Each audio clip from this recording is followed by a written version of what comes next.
네, 시청자 여러분 안녕하십니까. 센경제 현장의 임동서입니다. 파격적인 금리 인하가 증시에 큰 호재로 작용을 했습니다. 오늘 코스피 지수가 닷새째 상승세를 이어갔는데요. 오늘 코스피 지수 8포인트가 오르면서 1154.43으로 마감을 했습니다. 네, 원달러 환율도 급속하게 하락 안정세를 찾아가는 모습입니다. 5일째 폭락하면서 국내 금융시장이 빠르게 안정세를 찾는 모습을 보이고 있죠. 자, 오늘 센경제 현장에서는 금통위의 기준금리 대폭 인하 배경과 국내 휴대폰 시장 개방에 따른 전망을 여러분께 해드리도록 하겠습니다. 자, 먼저 한국은행 금융통화위원회가 1%포인트라는 파격적인 금리 인하 조치를 단행을 했습니다. 자, 금융위는 오늘 기준금리를 현행 4%에서 1%를 내려서 연 3%로 결정을 했습니다. 자, 그렇다면 이렇게 결정하게 된 배경이 무엇인지 정리를 해보겠습니다. 자, 서울경제신문 손철 기자를 연결합니다. 안녕하세요. 네, 안녕하십니까. 네. 자, 파격적으로 금리를 1%포인트나 내렸습니다. 예. 이렇게까지는 이례적인 조치를 취한 배경이 무엇일까요? 예. 한국은행이 오늘 기준금리를 4%에서 3%로 내렸는데요. 이는 역대 최저치인 2004년 11월에 3.25%보다도 낮은 것이고, 한은이 1%포인트나 기준금리를 내린 것은 이번이 처음입니다. 한은이 파격적으로 금리를 내린 것은 경기 침체가 빠르게 확산되는 것을 막고 시장의 작은 경색을 풀어주기 위한 것으로 풀이됩니다. 또 부동산 가격이 급락할 가능성이 크다는 점도 작용했고요. 국제유가 안정으로 물가 상승 우려가 낮아진 것도 요인입니다. 한은의 금융통화위원회는 금리 인하 배경에 대해서 국내 경기가 소비, 투자 등 내수 부진이 심화되고 수출도 감소세로 돌아섰는데 신용경색 등 금융시장 불안과 세계 경제 침체로 향후 성장이 크게 위축될 가능성이 있기 때문이라고 밝혔습니다. 네. 자, 그동안 한국은행이 계속해서 기준금리를 내렸음에도 불구하고 사실 이 소비자들의 입장에서는 실질금리는 그다지 긍정적으로 변하지 않았거든요. 네. 자, 이번에 이례적인 조치로 실질금리가 과연 어떻게 될지가 우리 서민들의 가장 큰 관심사일 것 같습니다. 예. 어떻게 변할 것 같습니까? 예, 오늘 한은의 금리 인하 발표가 있자 우리은행이 먼저 오는 17일부터 1년짜리 정기예금 금리를 연 6.65%에서 6.15%로 0.5%포인트 낮추기로 했고요. 9개월짜리 정기예금은 연 6.1%에서 연 5.1%로 1.0%포인트 낮췄습니다. 국민과 신한, 하나 등 다른 시중은행들도 예금금리 인하를 검토 중인데요. 우리은행처럼 단기금리는 1%, 장기금리는 0.5%포인트 각각 낮출 것으로 예상됩니다. 특히 관심이 가는 부분이 대출금리인데요.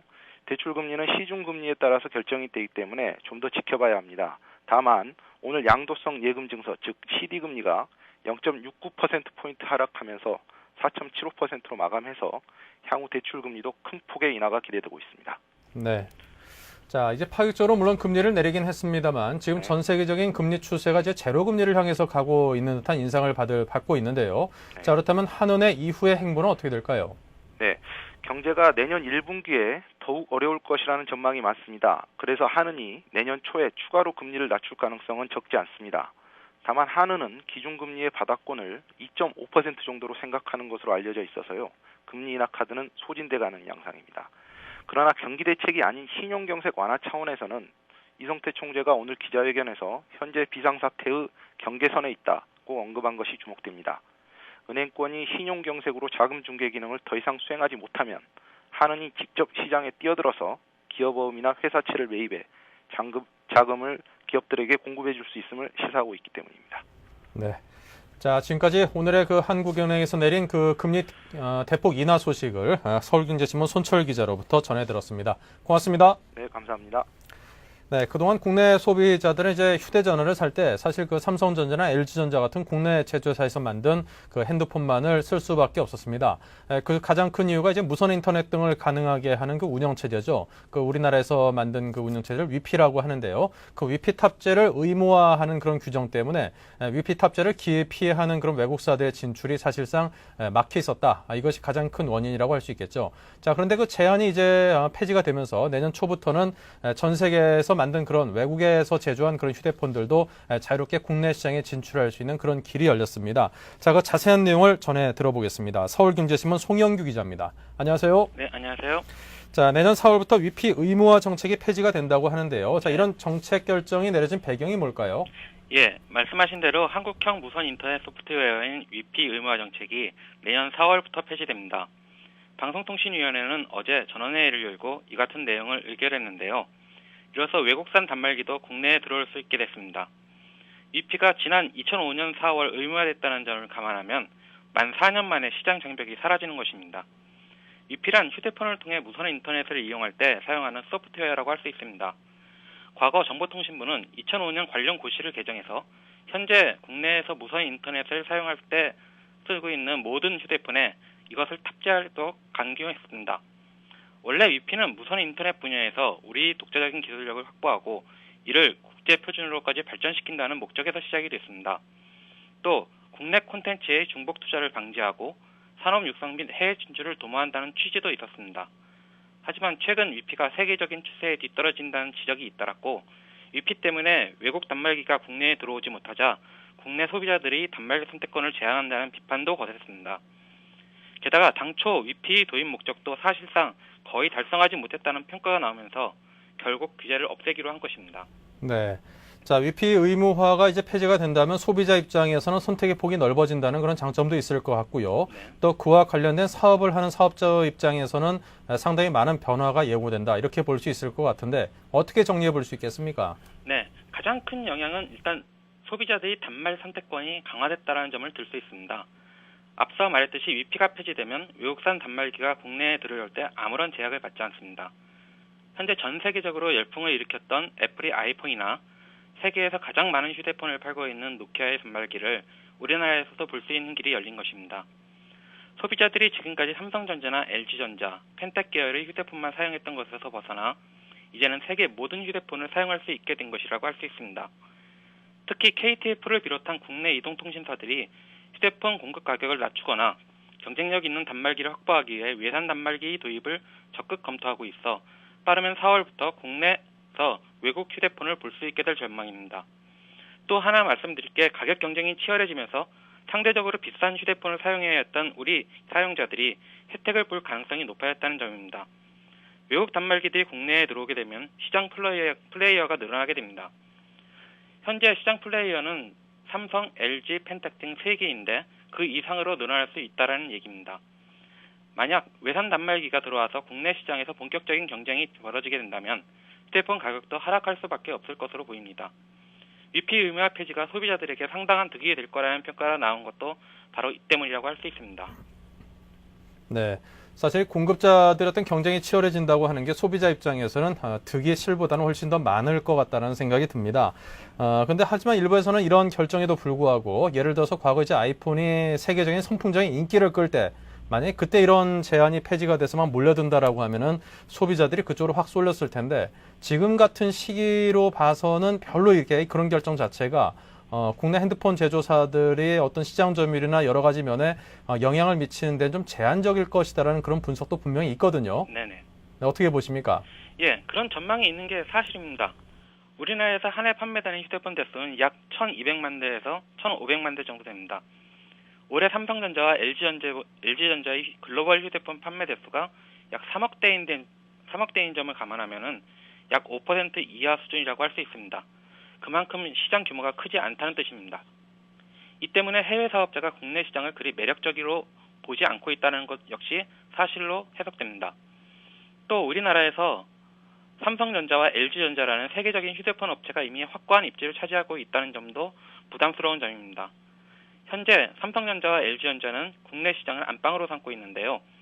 삼성전자가 세계 2위 휴대폰 업체고 LG전자가 4, 5위를 다투고 있다는 점을 감안하면 아주 힘든 상황이라고 할 수 있습니다. 이런 상황에서 외국 업체들이 굳이 우리나라에 힘들여 들여올 필요가 있겠느냐 하는 전망도 나오고 있는 것입니다. 하지만 어떤 상황이 되더라도 우리나라 휴대폰 업체들이 시장 점유율이 현재보다 많이 떨어질 것이라는 점은 분명합니다. 게다가 아이폰의 경우에 이미 매니아층을 많이 확보하고 있기 때문에 그것이 들어오게 된다면 시장에 많은 영향을 줄 수밖에 없을 것 같다는 게 전문가들의 의견입니다. 이제 우리나라 휴대폰 업계도 글로벌 시장처럼 무한 경쟁 시대로 돌입했다고 평가해도 무리는 아닌 것 같습니다. 네. 사실 저도 이게 소비자 한 사람으로서 이제 국내 제조 핸드폰만의 어떤 소비를 강요당했다라고도 볼 수 있는데 앞으로 뭐 질 좋고 싼 그런 핸드폰들이 있다라면 뭐 외산 핸드폰이라고 하더라도 안 쓸 이유가 없거든요. 네네. 자, 우리 그 제조사들의 경쟁력이 한층 강화되는 그런 좋은 계기가 됐으면 좋겠습니다. 자, 지금까지 서울경제신문 송영규 기자였습니다. 고맙습니다. 감사합니다. 네.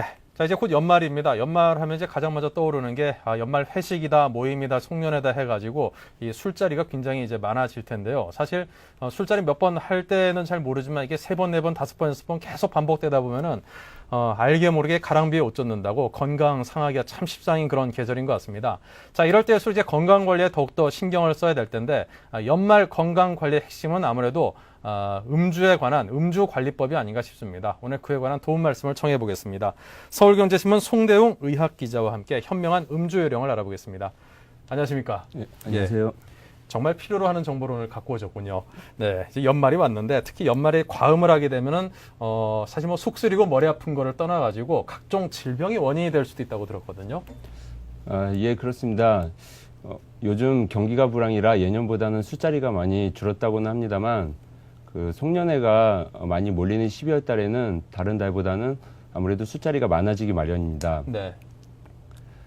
연말 들어 이제 들뜬 기분에 자신의 주량을 넘기고 과음하다 보면 건강을 해치기 쉬운데요.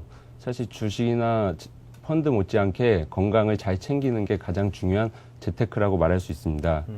의료계에 따르면 술자리가 많아지는 12월이나 1월에 급성 위염, 급성 췌장염 등 과음으로 인한 질환자가 많이 늘고 있다고 합니다. 실제 영동세브란스 병원 소화기내과 이동기 교수팀이 최근 3년간 급성 췌장염 환자 300여 명을 조사한 결과 3년 새에 한 2배가량 환자가 늘어났다고 합니다. 특히 이 급성 췌장염 환자의 절반가량은 과도한 음주가 원인이라고 합니다. 특히 12월에 급성 췌장염 환자가 병원 자료에 따르면 많이 늘어났고 특히 여성은 남성에 비해 알코올 해독력이 부족해져 적은 양의 술을 마셔도 쉽게 급성 췌장염이 올 수 있다고 합니다. 보통 과음을 한 후에 복부에 통증을 느끼거나 이러한 통증이 어깨와 가슴 등 쪽으로 확산되거나 구토와 발열, 식은땀 등이 생기면 급성 췌장염을 의심해 봐야 된다고 합니다. 네. 지금 몇 가지 증상을 말씀을 해주셨는데 거의 80~90%가 제 몸에 지금 나타나고 있는 증상이다 싶어가지고 당장 좀 병원을 가봐야겠다는 생각이 듭니다. 제가 어젠가 그 신문을 보니까 진짜 깜짝 놀랐습니다. 왜냐면은 제가 이 술을 한 잔만 마셔도 얼굴이 좀 새빨개지는 그런 체질이거든요. 근데 봤더니 이렇게 얼굴이 빨개지는 사람들이 대장암 발생 비율이 뭐 8배가 높다든가 굉장히 그 암 발생 비율이 높다고 하더라고요. 진짜로 그렇습니까? 예.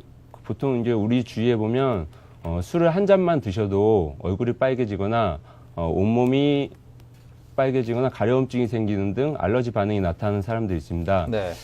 이런 사람들은 술을 분해하는 그 효소가 다른 사람보다 적거나 아예 없다고 생각하시면 됩니다.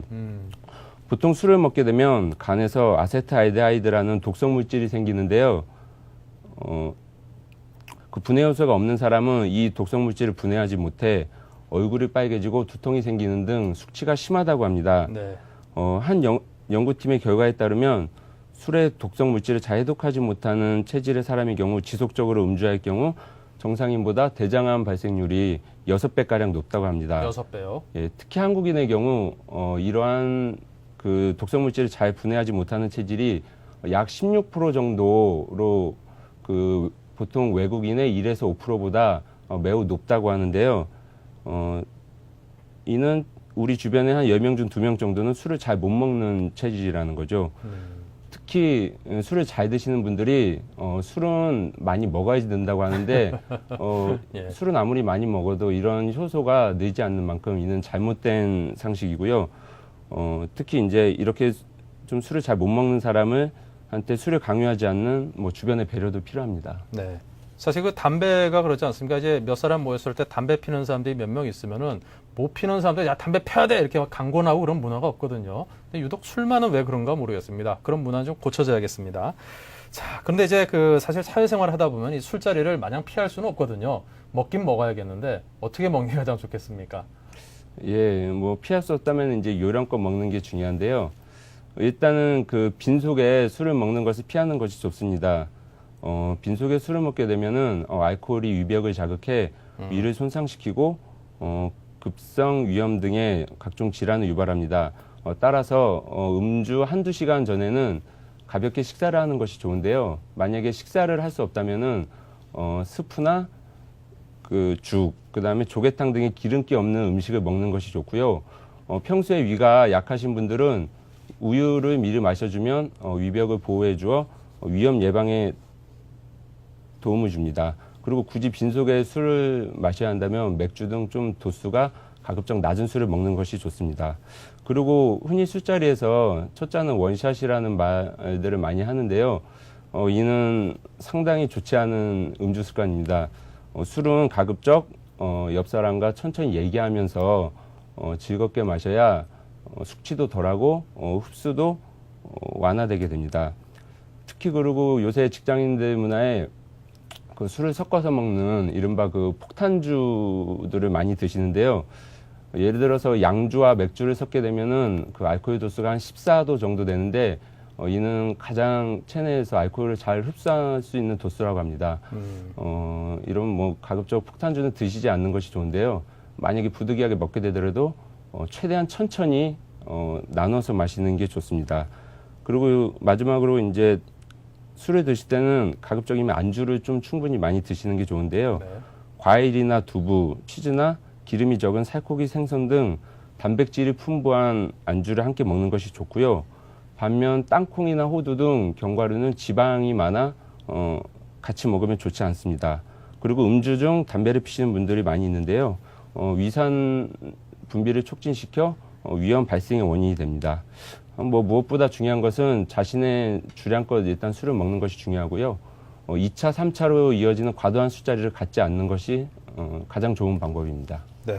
요즘 법이 좀 바뀌어가지고 이제 뭐 과도한 음주를 강권한다든가 이제 막 폭탄주 같은 거 많이 마시는 많은 분들은 좀 경찰에서 잡아갔으면 좋겠습니다. 네. 자, 지금까지 송대웅 기자와 이야기 나눠봤습니다. 연말 건강관리 잘해야겠죠. 고맙습니다. 네, 감사합니다. 네, 이어서 오늘의 경제 지표를 살펴보겠습니다.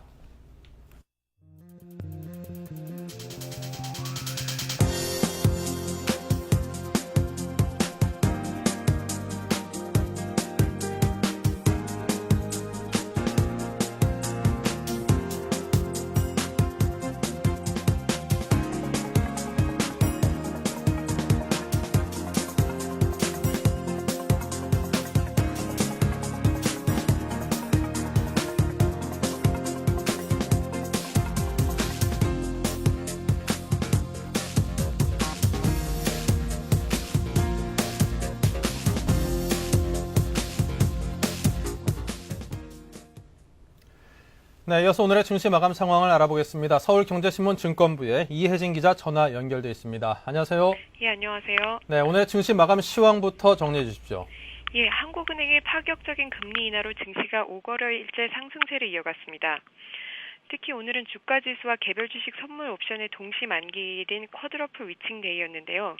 이로 인해 차익거래 프로그램 매물이 나오면서 증시가 혼조세를 보이기도 했습니다. 그러나 전날 미국 증시가 상승한 데다 예상치를 뛰어넘는 금리 인하 그리고 환율 하락 호재가 이어지면서 증권사와 연기금이 적극적으로 주식 매수에 나섰습니다.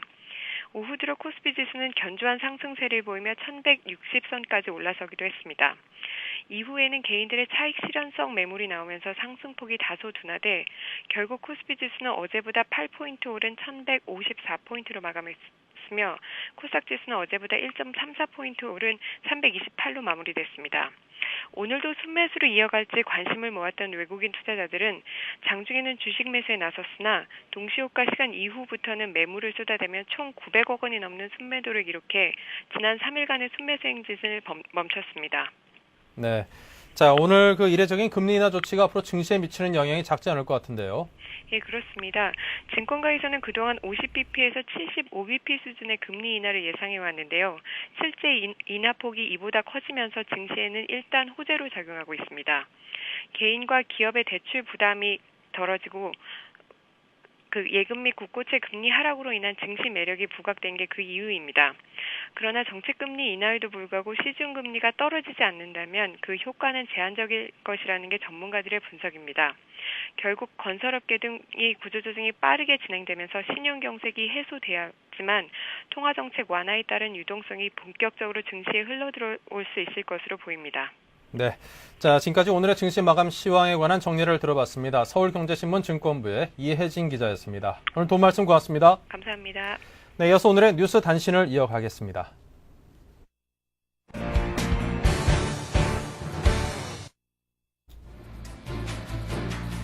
오늘의 주요 뉴스입니다. 한국은행이 환매조건부 채권의 매각 규모를 금융기관 신청액의 절반인 5조 원으로 축소하는 대신 나머지 자금을 금융시장에 공급했다고 밝혔습니다. 이성태 한국은행 총재가 현재 금융 상황이 일종의 비상수단을 써야 하는 경계선에 와 있다며 파격적인 금리 인하 배경을 설명했습니다. 이 총재는 우리 경제가 상당 기간 아주 낮은 성장에 머물 것이라고 말했습니다. 중국의 소비자 물가지수 상승률이 22개월 만에 최저치인 2.4% 오르는 데 그쳤습니다. 내년 초 중국 경제의 디플레이션 우려가 고조되고 있습니다. 소니가 미국 피츠버그에 있는 액정 TV 공장을 폐쇄하면서 미국에서의 TV 생산을 완전히 철수했습니다. 소니는 멕시코에 있는 공장에서 북미 시장 제품을 공급할 계획입니다. 네, 잠시 후 증시 전략센터를 이어가겠습니다. 중국, 홍콩, 일본, 인도, 싱가포르, 한국 등 아시아 주요 국가의 증권 및 금융시장이 하루 동안 어떻게 움직였는지 궁금하십니까? 아시아 비즈니스 투나잇에서 확인하십시오. Welcome to Asia Business Tonight. I'm Susan Lee. I'm Susan Lee in Hong Kong. 블룸버그 TV 홍콩 지사에서 진행자 수잔 리가 미국발 금융위기로 흔들리고 있는 아시아 태평양 지역 주요 국가에서 발생한 하루 동안의 주식 및 금융시장 소식을 30분간 생생하게 전달합니다. 아시아 비즈니스 투나잇의 첫 자막 방송 시간은 매주 월요일부터 금요일 밤 11시입니다. 유럽까지 번진 세계 경제 위기 상황까지 세계 경제 전체를 30분 내 한꺼번에 브리핑 받을 수 있는 아시아 비즈니스 투나잇. 서울경제TV에서만 자막 방송으로 보실 수 있습니다. 서울경제TV 지금까지 국내 경제 뉴스 줬는데 그 끝에 국제 흐름에는 밟지 못하셨다고요? 이제 걱정하지 마십시오. 세계적인 금융 및 비즈니스 정보 채널인 블룸버그 TV를 국내에 독점 방영하는 서울경제TV가 있으니까요. 국내는 물론 고급 해외 경제 정보까지 더한 서울경제TV. Bloomberg Television.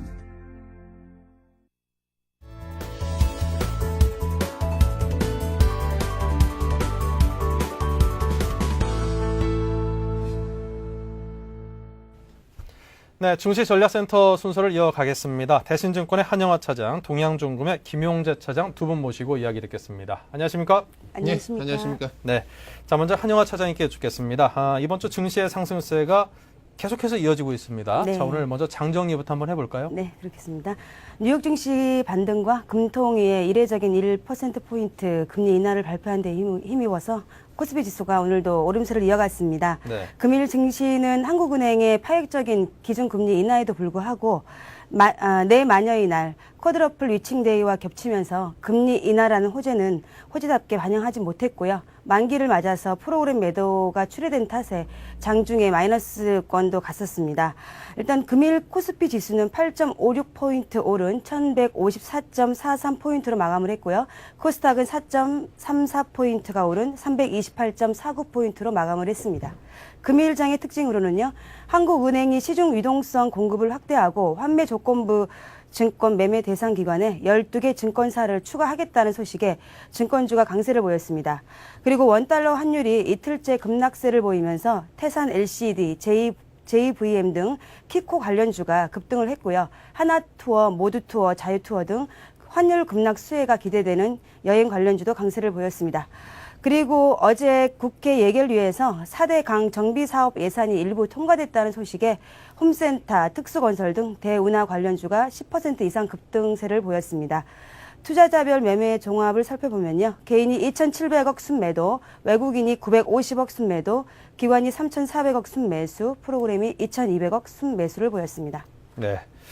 그 말도 많고 탈도 많은 그 대우나 다시 재추진 논란이 자꾸 이게 시장에 불거지면서 이 대우나 관련주들이 또 꿈틀대고 있는 그런 모습이 상당히 좀 눈에 띄는 대목이 아닌가 싶습니다. 자, 김용재 차장께서는 오늘 장을 어떻게 보셨습니까? 이제 오늘 1%포인트 그 금리 인하 소식 들려오면서 좀 화들짝 놀랐었을 것 같은데. 일단은 그 한영화 차장님께서 다 말씀을 해주셨는데요. 그래도 좀 정리를 해드리면 일단은 쿼드러플에 대한 만기를 무사히 넘긴 거죠.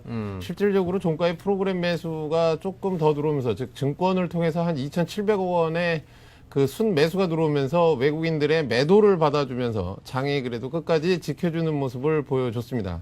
그게 아주 좀 중요하겠고요. 그다음에 또 하나는 오늘 장 자체가 예상대로 61선까지 좀 다가갔었죠. 근데 좀 아쉬운 거는 61선을 좀 넘겨줬으면 했지만 그 한영화 차장님께서 앞서 말씀해 주신 것처럼 그 금리를 1% 인하, 원래는 예상치는 한 0.75%를 인하가 시장에서는 좀 얘기가 돌았었는데 의외로 1%의 금리 인하 얘기가 나오면서 그나마 조금 좀 장중에 계속해서 프로그램 매도가 나오면서 억눌렀던 장세를 조금 좀 돌려준 하루다. 이렇게 좀 정리를 해야겠고요. 그다음에 지금 예상하기에는 61선의 돌파를 조금 실패는 했지만 그래도 향후에도 지금 외국인들의 매도세가 상당히 많이 줄어들었고요. 그다음에 그러니까는 그 원달러 환율 자체가 상당히 이틀째 급락을 하면서 지금 1,400원대도 무너져서 1,300원대 초반으로 내려가고 있기 때문에 추가적인 주식시장의 상승은 이어질 전망입니다. 네.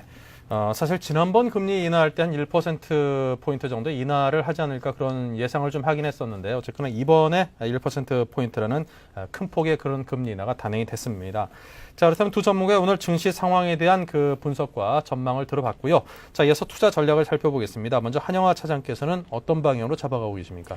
네. 1000선에서 150포인트, 약 15% 이상 상승을 했습니다. 그래서 저는 일단은 지금 시점은 이번 산타랠리가 그 흔히들 1200선까지 보고 있는데요. 일단 1150선에서는 현금 비중을 조금 늘리시고, 그리고 다음 주 같은 경우에는 주 초반에 좀 조정 장세가 펼쳐질 거라 보기 때문에 일단 현금 보유 비중을 70% 잡았고요. 그리고 SK에너지 30%를 편입 구성해 봤습니다. 네.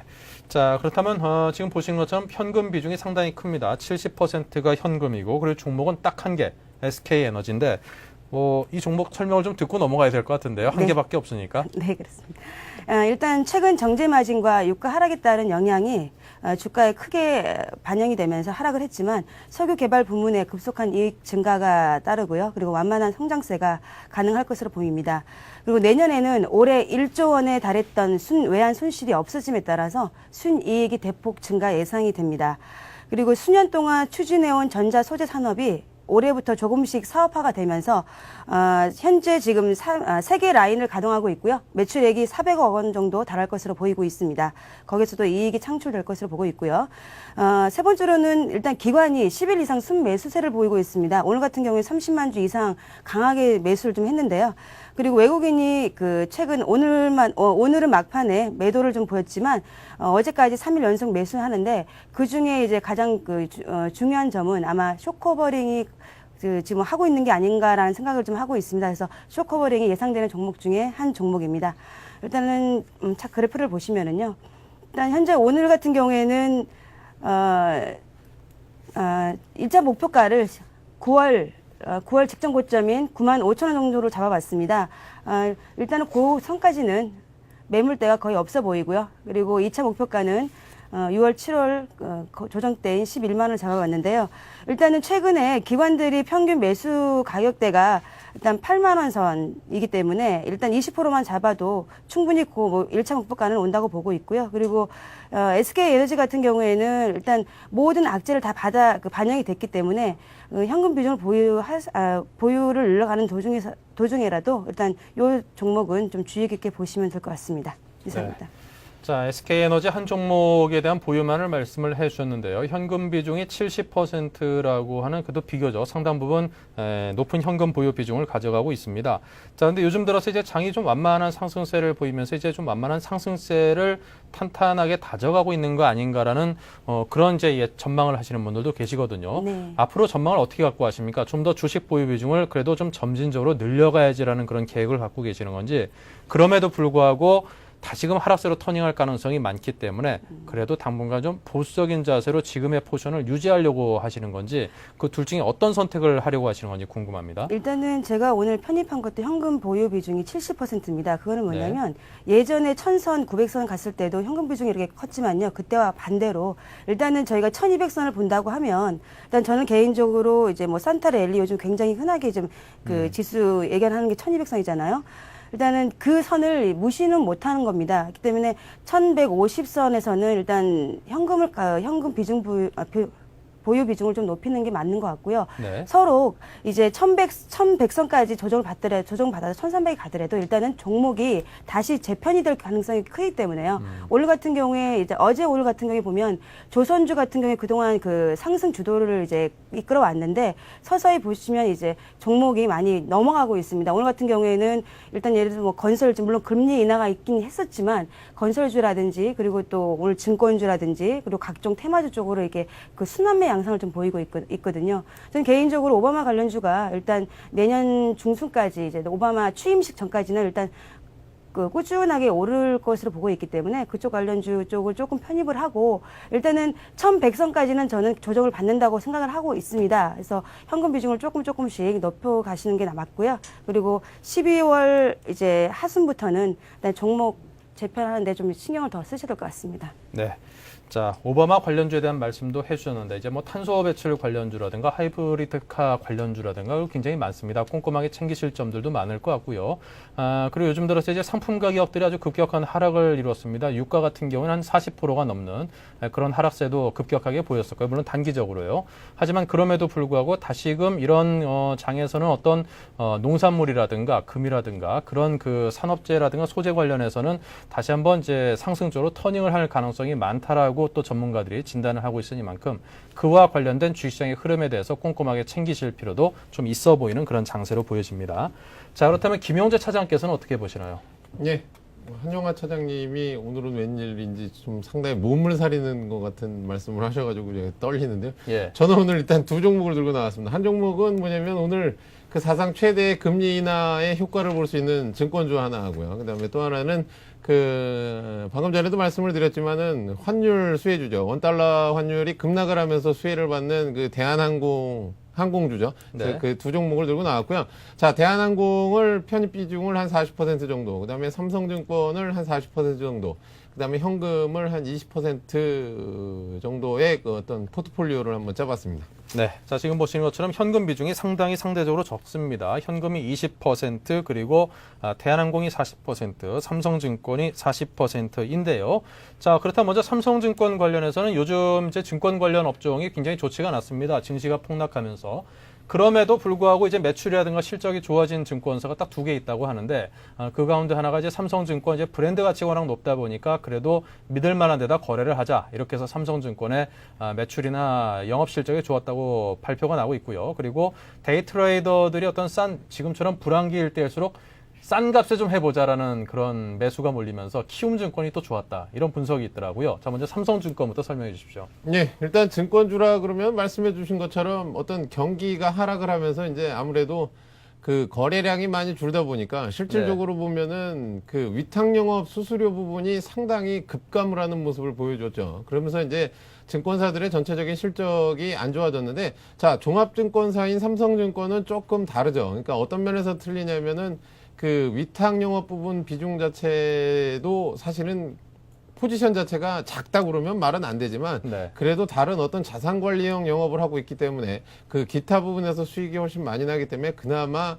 좀 수익을 계속 꾸준하게 유지할 수 있었고요. 뭐 부분적으로 잠깐 뭐 적자 전환하기도 했지만은 실질적으로 보면은 우리나라 최고의 증권사다 이렇게 얘기를 좀 해드릴 수가 있겠고요. 그다음에 또 한 가지는 지금 자 주식시장이 전체적으로 지금 1000포인트를 3중 바닥형을 만들어내면서 안정을 좀 찾아간다 이런 얘기는 즉 지금 우리나라 같은 경우에는 파생상품 시장과 ELW 시장이 상당히 발달돼 있는데 지금 현물 시장 쪽에서의 어떤 위탁 수수료 부분이 그 주식 매수 전용 그러니까는 옵션 매수 전용 계좌하고 ELW의 거래량이 급증을 하면서 이제 그쪽에서 좀 이렇게 좀 충족이 되는 그런 부분이 발생하고 있기 때문에 또 증권주에 대한 어떤 실적 악화가 더 이상은 좀 좀 과도한 거 아니냐 이런 얘기가 좀 나오고 있습니다. 그리고 또 하나는 자, 한때는 그 외국인들의 공매도의 순위 안에 드는 종목 중에 하나가 또 삼성증권이었는데 요즘 들어서 외국인의 순매수가 3일 연속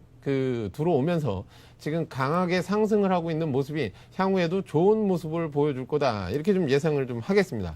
그래서 지금 차트를 한번 보시게 되면 가격을 좀 책정해 드리기가 조금 애매하죠. 왜냐하면 오늘도 지금 그 코스피 지수 자체가 61선을 상향 돌파를 못하고 일단은 십자가 모양, 즉 도치 모양을 만들어냈기 때문에 그동안의 상승세를 보였던 어떤 종목들도 다 이제 하락을 조금 예상할 필요가 있습니다. 그래서 오늘도 마찬가지로 지금 삼성증권 주가 자체가 오늘 지금 캔들을 보시게 되면 화면을 보시면 121선과 61선에 안착을 했지만 안착을 했다고 하기에는 아직은 조금 더 지켜봐야 되는 입장이다. 이렇게 좀 말씀드리겠고 그동안에 4일 연속 5일 동안 양봉이 나왔기 때문에 하루 이틀 정도는 조정이 가능하다.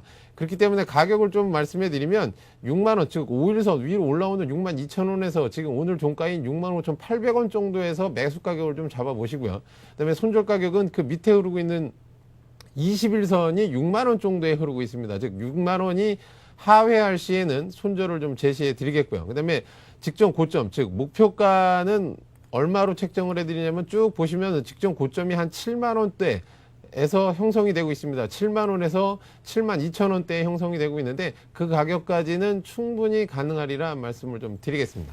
네, 자 삼성증권 의견 들어봤고요. 계속해서 그동안 유가 급등에 따른 타격을 가장 많이 받았었죠. 하지만 또 유가가 하락하면서 가장 많은 수혜를 받고 있는 항공업종의 대표주 대한항공에 관해서 들어보겠습니다.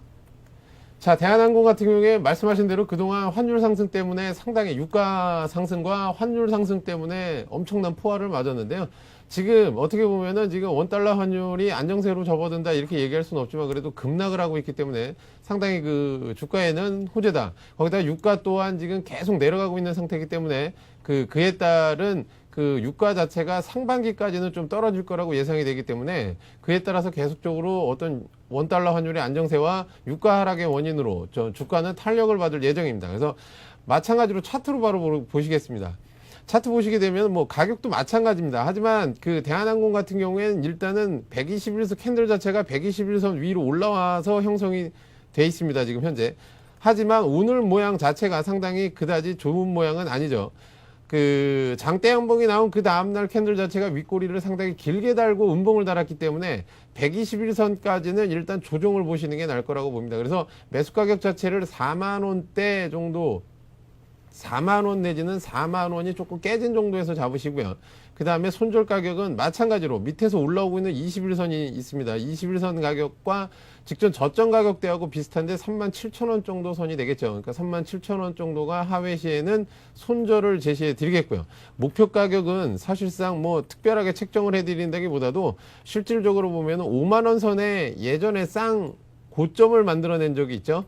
즉 5만원의 목표가를 제시해 드리겠습니다. 네, 자 이렇게 해서 삼성증권에서 대한항공의 의견까지 들어봤습니다. 자, 지금까지 두 분 전문가의 도움을 청해서 들었습니다. 오늘 두 분 고맙습니다. 네, 잠시 전하는 말씀 듣고 센 경제 진단을 이어가겠습니다. 중국, 홍콩, 일본, 인도, 싱가포르, 한국 등 아시아 주요 국가의 증권 및 금융시장이 하루 동안 어떻게 움직였는지 궁금하십니까? 아시아 비즈니스 투나잇에서 확인하십시오. Welcome to Asia Business Tonight. I'm Susan Lee. I'm Susan Lee in Hong Kong. 블룸버그 TV 홍콩지사에서 진행자 수잔 리가 미국발 금융위기로 흔들리고 있는 아시아 태평양 지역 주요 국가에서 발생한 하루 동안의 주식 및 금융시장 소식을 30분간 생생하게 전달합니다. 아시아 비즈니스 투나잇의 첫 자막 방송 시간은 매주 월요일부터 금요일 밤 11시입니다. 유럽까지 번진 세계 경제 위기 상황까지 세계 경제 전체를 30분 내 한꺼번에 브리핑 받을 수 있는 아시아 비즈니스 투나잇. 서울경제TV에서만 자막 방송으로 보실 수 있습니다. 서울경제TV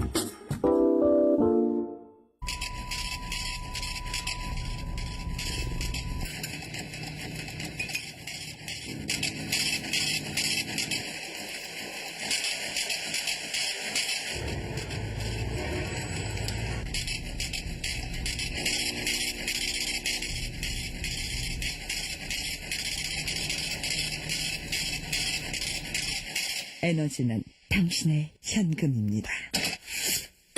공익광고협의회. 지금까지 국내 경제 뉴스 줬는데 급급해 국제 흐름에는 밟지 못하셨다고요? 이제 걱정하지 마십시오. 세계적인 금융 및 비즈니스 정보 채널인 블룸버그 TV를 국내에 독점 방영하는 서울경제TV가 있으니까요. 국내는 물론 고급 해외 경제 정보까지 더한 서울경제TV. Bloomberg Television.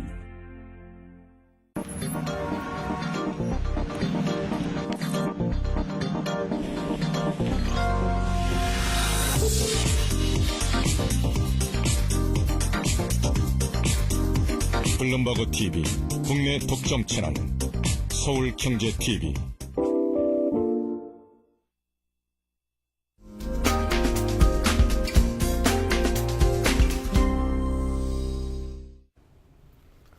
네, 이번 순서는 전문가와 함께 시장 상황을 보다 깊이 있게 들여다보는 시간입니다. 센 경제 진단 시간인데요. 자, 오늘은 서울경제신문 김인모 논설위원님을 모셨습니다. 안녕하십니까? 안녕하세요. 네. 자, 최근 여야가 합의해서 국회 본회의 통과를 앞두고 있습니다. 감세안에 대한 참 논란이 많이 있는데요. 자, 그렇다면 우선 과연 여야 감세안에 무엇이 담겨 있는지 그 내용을 살펴보는 게 먼저 첫 순서일 것 같습니다. 그 새 예산안을 처리하려면 부수법안인 세법을 통과시켜야 됩니다. 네. 근데 이제 여야가 시간이 쫓기다 보니까 정략적으로 타협을 해서 납세자들이 이제 절석 입법으로 혼란을 겪고 있는 거죠. 기본적으로는 한나라당은 경기 하강 국면이니까 그 감세를 통해서 경기를 활성화해야 되겠다. 그런 입장이고, 민주당은 민주당을 포함한 야권은 감세하는 것 자체가 부자들만 봐주는 것이다. 이런 시각이어서 그동안 합의가 어려웠습니다. 이번 합의로 한 2조 2,700억 정도 감세 효과가 있다는 얘기인데요. 네. 네, 전체적으로 보면 한 세 분야입니다. 종부세하고 그다음에 양도소득세, 그다음에 소득세. 네. 네. 우선 종부세는 세대별 합산과세가 헌법재판소에서 이제 위헌 판결이 나다 보니까 그 정부안을 심의하면서 그 수정을 좀 했죠. 그래서 특히 1가구 1주택을 단독으로 보유한 사람들한테 혜택을 좀 늘려줬습니다. 양도소득세는 지난 8월부터 7차례 정도 발표가 됐는데요. 이거는 이제 완화 정책을 내놔도 부동산 시장이 이제 온기가 안 도니까 계속 추가 대책을 내놓는 그런 경우입니다. 그다음에 이제 소득세, 주로 근로소득세인데 이 부분은 정부가 이제 과표 구간별로 한 1%씩 단계적으로 매년 인하를 하려고 했는데 국회에서 논의하면서 고소득층 부분은 좀 유보를 하자 그래서 2년 유보를 했습니다. 네. 자, 그렇다면 이제 요즘 가장 이제 관심을 끌고 있는 건 바로 이제 종부세 아닌가 싶습니다. 이제 종부세는 이미 고지가 됐죠. 15일까지 내야 한다고 하는데요. 자, 하지만 또 낸다고 하더라도 새해 다시 환급을 받게 된다고요? 네, 그렇습니다. 이렇게 혼란스럽게 된 인차적인 원인은 그 헌법재판소가 제공한 셈인데요. 네. 1월에 이제 위헌 소송을 접수하고 납세 고지가 임박한 11월에야 이제 결정을 내린 거죠. 위헌 네. 결정을. 그래서 이제 돌려받을 환급액도 계산하기가 복잡해졌습니다. 이제 부부 공동 명의가 아니라 이제 단독으로 1주택을 보유한 경우에는 여야가 이제 3억 원까지 기초공제를 해주고 전반적으로 세율도 현재 현행 1%에서 3%까지 네. 든 거를 0.1에서 2%로 낮춘다는 것인데 이거는 내년부터 적용이 되거든요. 그러다 반면에 이제 과표 적용률 이제 올해 90% 적용하기로 했던 거를 작년 수준인 이제 80%로 그다음에 세부담 증가율을 300%까지 하려고 하던 것을 150%까지만 이제 증가율을 제한하고 또 고령자나 장기 보유자를 공제해주는 이런 것은 올해부터 적용됩니다. 네. 그러니까 이제 소급해서 내년에 받을 거는 올해부터 적용되는 것만 그만큼만 돌려받게 됩니다. 네. 자, 그리고 이제 부부가 공동으로 이제 주택을 소유하게 되는 경우가 단독 보유자보다 더 유리하다고 할 수 있을까요? 이거에 대해서 좀 이야기들이 있던데요. 네, 혼란들이 많았죠. 이제 네. 납세자들한테서. 이제 헌재가 결정을 한 다음부터는 이제 앞으로 부부 공동명의로 바꾸면 종부세가 이제 줄어들지 않겠냐. 또 기존에 했던 사람들이 종부세를 환급을 받았기 때문에 이제 이런 분위기가 지배적이었습니다. 근데 그 찬찬히 들여다보니까 1가구 1주택자는 그 부부 공동 명의를 하려면 부인에게, 예를 들어서 부인에게 그 증여를 해야 되는데 네. 이때 취득 등록세가 또 만만치 않거든요. 그렇죠. 또 증여세도 있고 그래서 배가 이제 배꼽보다 더 큰 상황입니다. 네. 그래서 그다음에 또 하나는 기존에 이제 부부 공동 명의자들, 그러니까 올해 환급받은 사람들도 내년의 경우에는 또 단독 명의자보다 더 많이 내는 그런 경우도 있습니다. 이게 왜 그러냐 하면 1주택 단독 보유자들한테는 이제 그 고령자나 장기 보유 공제를 해주기 때문에 사각지대가 생긴 것입니다. 자, 그리고 이제 양도소득세 관련해서 이야기를 나눠보겠습니다. 여야 합의가 이루어진 뒤에도 좀 변화가 있던데요. 자, 어떤 부분들이 문제가 되고 있는 건지 궁금하네요. 여야가 이제 원래 합의한 거로는 그 이제 부동산 시장이 침체가 됐으니까 네. 한시적으로 한 2년 동안 양도소득세를 감면해주자. 이런 거였는데 두 주택을 가진 사람들이 집을 팔 때는 별 문제가 없습니다. 네. 근데 1주택자가 새로 집을 하나 사서 2년 안에 팔면 원래 하나 있다가 한 채 파는 사람들은 그 단기 양도라고 그래서 40% 50% 세금을 매기거든요. 그런데 이 사람들은 또 집을 한 채 더 사서 2주택자인데 2년 안에 팔 경우에는 6% 33%를 물리면 네. 형평성이 어긋나다는 거죠. 그래서 혜택을 낮추지 않기로 했습니다. 정부에서. 네. 낮추지 않기로. 예. 자, 그리고 이제 지방의 이제 미분양 가구가 워낙 요즘 심각한 문제로 떠오르다 보니까 그에 대한 수요를 촉진시키기 위한 정책인 것 같습니다. 자, 지방 주택을 사게 될 때 받는 혜택도 꽤나 많다죠. 정부가 지난 11월 3일 날 경제 종합 대책 나올 때 뭐 재건축 활성화 방안하고 그다음에 네. 이제 뭐 주택담보대출 전매 제한 완화 이런 것들을 해주면서 동시에 한 것이 한시적으로 저 지방 미분양 아파트에 대해서는 양도세를 낮춰주기로 한 것이거든요. 네. 그런데 요번에 또 다시 비수도권 주택의 경우에는 한 채에 대해서만 종부세를 비과세하기로 했습니다. 네. 그런데 문제는 이제 수도권 소재 그 종부세 대상인 주택을 보유한 한 1가구 1주택 보유자들이 지방의 주택을 새로 사면 또 그 종부세는 합산과세를 하지 않지만 또 대신 2주택자가 되니까 기초공제를 못 받습니다. 또 장기 보유나 또 고령자 공제도 못 받습니다. 네. 이러다 보니까 그것을 감안해서 판단을 해야 될 것 같습니다. 야, 이래저래 뭐 따져볼 게 너무 많아가지고 이제 사실 이야기가 쉽지가 않습니다. 자, 이렇게 해서 여러 가지 참 말도 많고 탈도 많은데요. 전반적으로 여야 합의 감세안을 평한다면 어떻게 평을 하시겠습니까? 한마디로 그 조세 체계를 좀 단순화시켜야 되는데 이게 이제 더 복잡해졌고 네. 또 경기 활성화란 본래 목적에 충분히 효율적이지 못하다는 게 이제 요번 여야 합의안의 문제점입니다. 네. 특히 이제 참여정부 때 이제 분배 우선으로 나가다는데 이제 그런 분위기에 계속 빠져 있는 거죠. 특히 이제 8,800만 원 이상 구간에 대해서 세율 인하를 유보한다든가, 네. 그다음에 또 종부세율을 원래는 1%였는데 2%까지로 좀 높였죠. 근데 50억 원 이상 종부세 대상자가 590명밖에 안 되거든요. 그러니까 이거는 완전히 종부세 내지 않는 사람들을 위로해주기 위한 그 명분밖에 안 됩니다. 특히 이제 또 경제 위기를 해소하려면 1, 2년 안에 이제 좀 다부지게 이제 몰아붙여야 되는데 네. 과표 기준이 2억 이상인 법인세율을 2년 동안 인하 안 해주기로 해서 이게 투자 활성화하고는 좀 거리가 먼 것 아니냐 이렇게 평할 수 있겠습니다. 네. 자, 오늘 상당히 쉽지 않은 내용이었습니다. 어려운 내용이었지만 여러분의 이해를 돕기 위해서 상세한 설명을 청해 들어봤습니다. 서울경제신문 김인모 논설위원님의 도움 말씀이었습니다. 고맙습니다.